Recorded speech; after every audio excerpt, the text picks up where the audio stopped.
ॐ तव कथामृतं तप्तजीवनं कविभिरीडितं कल्मषापहं श्रवणमङ्गलं श्रीमदाततं भुवि गृह्णन्ति ये भूरिदा जनाः। শ্রী শ্রী রামকৃষ্ণ কথামৃত প্রথম ভাগ, প্রথম খণ্ড, দশম পরিচ্ছেদ। তমক্ষরম পরমং বেদিতব্যং তমস্য বিশ্বস্য পরং নিধনম তমোবায় শাশ্বত ধর্মপ্রোক্তা সনাতনস্তং পুরুষো মতো মে। একাদশ অধ্যায়, শ্লোক 18, গীতা। অন্তরঙ্গ সঙ্গে আমি কে? 5টা বাজিয়াছে, ভক্ত কয়টি যে যার বাড়িতে চলিয়া গেলেন।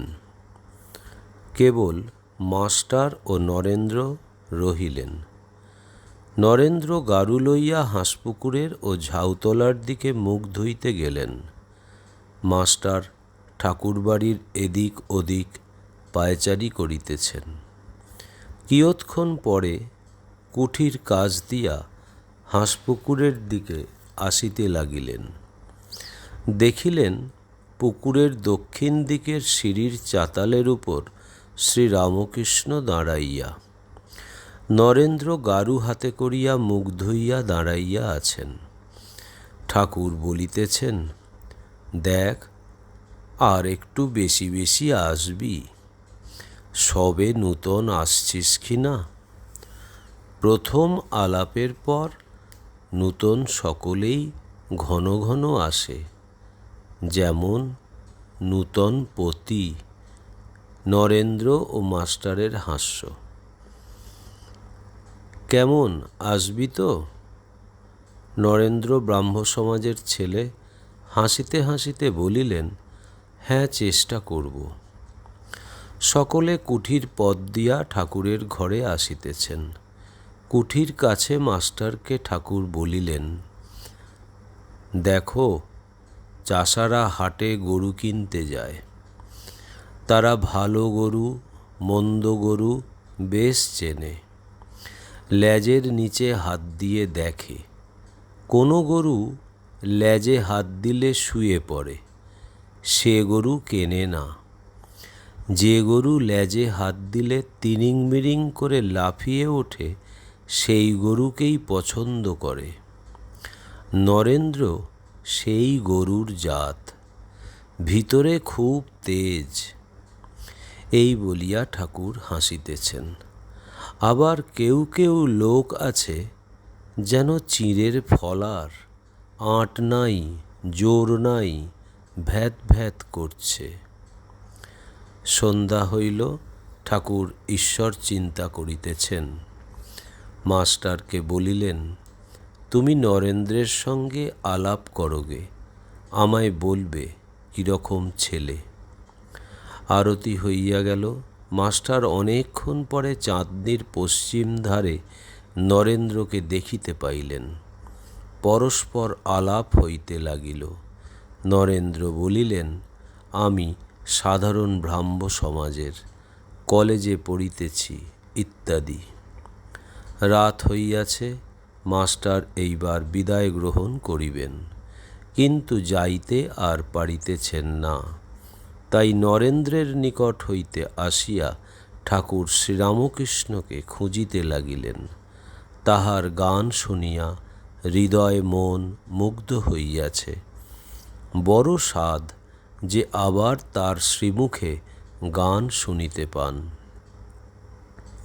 খুঁজিতে খুঁজিতে দেখিলেন মা কালীর মন্দিরের সম্মুখে নাটমন্দিরের মধ্যে একাকী ঠাকুর পাদচারণ করিতেছেন।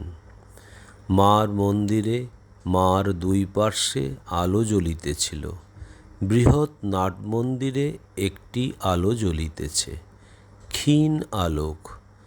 আলো ও অন্ধকার মিশ্রিত হইলে যেরূপ হয়, সেইরূপ নাটমন্দিরে দেখাইতেছিল।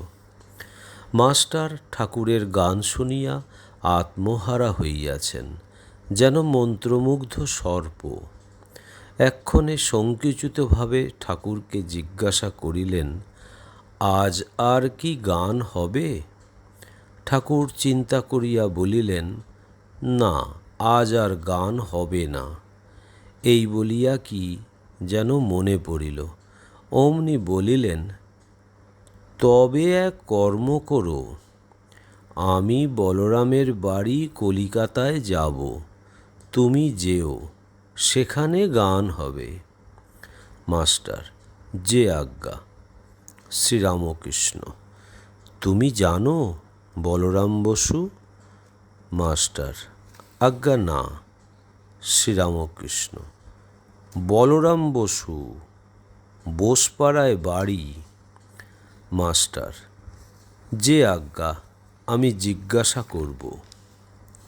শ্রীরামকৃষ্ণ মাস্টারের সঙ্গে নাট মন্দিরে বেড়াইতে বেড়াইতে, আচ্ছা, তোমায় একটা কথা জিজ্ঞাসা করি, আমাকে তোমার কি বোধ হয়? মাস্টার চুপ করিয়া আছেন। ঠাকুর আবার বলিতেছেন, তোমার কি বোধ হয়? আমার কয় আনা জ্ঞান হয়েছে? মাস্টার, আনা এ কথা বুঝতে পারছি না, তবে এরূপ জ্ঞান বা প্রেম ভক্তি বা বিশ্বাস বা বৈরাগ্য বা উদার ভাব কখনো কোথাও দেখি নাই।